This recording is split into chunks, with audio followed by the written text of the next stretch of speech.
Okey Datuk, kita lihat jumlah kerusi kita dah ketahui di mana Barisan Nasional, Perikatan Nasional dan juga Warisan sendiri, dan ada daripada Barisan Nasional Datuk, mereka kata kerusi ini tak sesuai, tak mencukupi untuk bersatu, dan juga ada yang kata STAR hanya dapat 14 kerusi saja. Adakah benda ini akan berlaku berlanjutan sehingga hari mengundi nanti Datuk?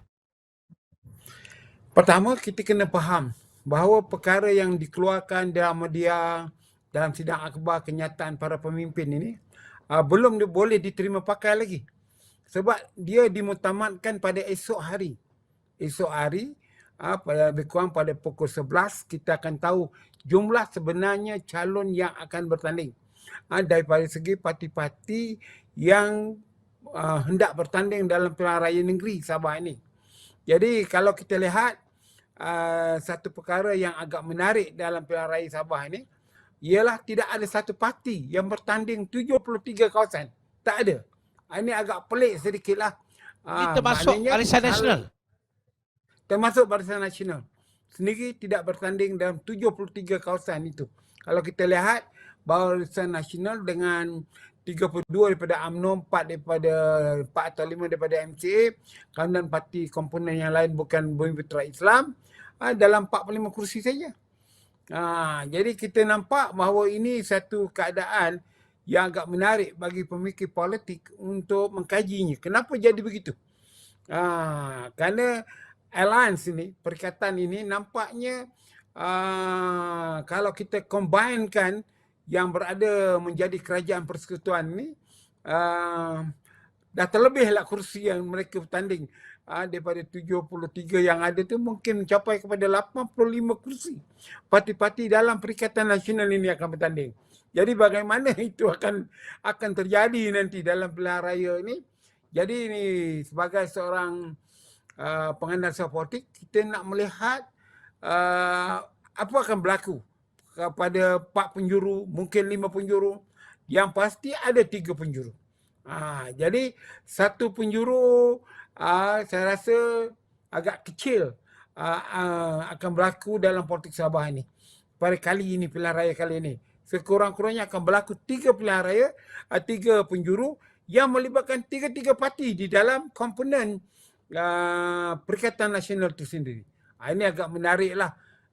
Jadi saya amat bimbang jika ini berlaku, maka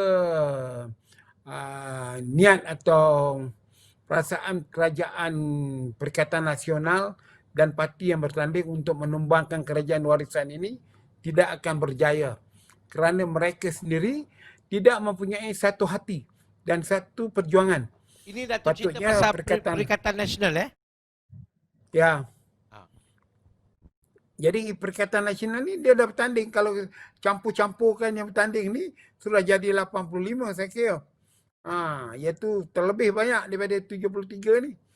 Itu 12 kursi di kalangan parti-parti yang mengumumkan itu. Jadi dia punya problem sekarang ni, niat Kerajaan Perikatan Nasional nak tumbangkan warisan ini, saya rasa tidak kesampaian lah.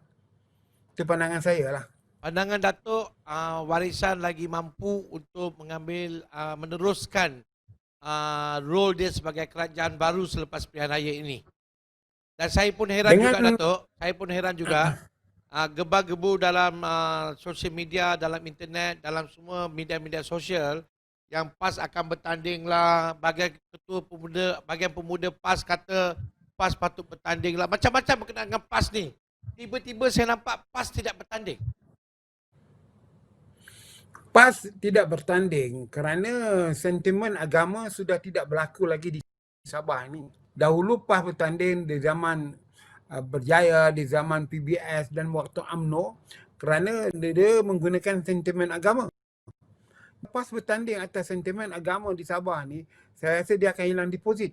Kerana isu agama bukan satu isu yang boleh mendorong seseorang itu mengundi. Kerana 73 kawasan ni bukan semuanya mereka itu nak berjuang kerana semata-mata agama. Mereka nak berjuang untuk mereka punya kesejahteraan kehidupan mereka. Dari adalah langkah bijak. Dia tidak menarik, dia tidak bertanding atau mencampuri urusan politik Sabah ni. Kerana dengan cara begitu banyak menyelamatkan wang ringgit dan juga masa untuk kita berkempen untuk PAS. Kerana pasti PAS akan ditolak oleh rakyat Sabah. Kerana imej PAS sebagai satu parti Islam sudah pasti ditolak oleh rakyat Sabah yang multiracial, yang bersikap terbuka dan mereka tidak menggunakan sentimen agama dan kaum ini sebagai satu agenda politik. Tapi Datuk, Ya, 2 jam yang lalu melalui petikan daripada Astro Awani, di ya, awal mengatakan PAS tidak bertanding dengan betul. alasan beliau ataupun PAS sedang memperkukuhkan muafakat nasional untuk persiapan PRU 15. Pada pandangan saya, Datuk, senario politik di dalaman Barisan Nasional, saya rasa PRU 15 pun Barisan Nasional tidak akan bagi banyak kerusi kepada PAS. Kerana saya dapat melihat dalam apa yang berlaku sekarang, Barisan Nasional kalau boleh dia nak berkuasa kembali seperti dahulu. Apakah pandangan Datuk pasal PAS?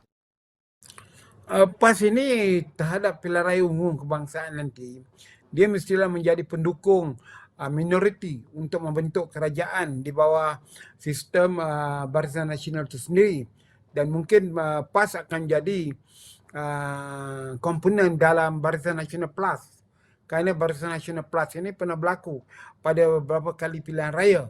Jadi pada pendapat saya, PAS menumpukan masa kepada pilihan raya kebangsaan ini adalah penting, adalah lebih baik daripada imej ia terjejas kalau dia menghadapi kekalahan di pilihan raya negeri Sabah ni.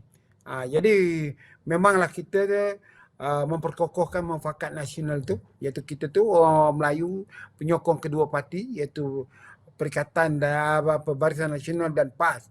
Dan kita lebih banyak mengharapkan bahawa untuk bersaing macam sekarang di Semenanjung, PAS akan bersaing untuk memenangi kursi yang telah jatuh ke tangan amanah.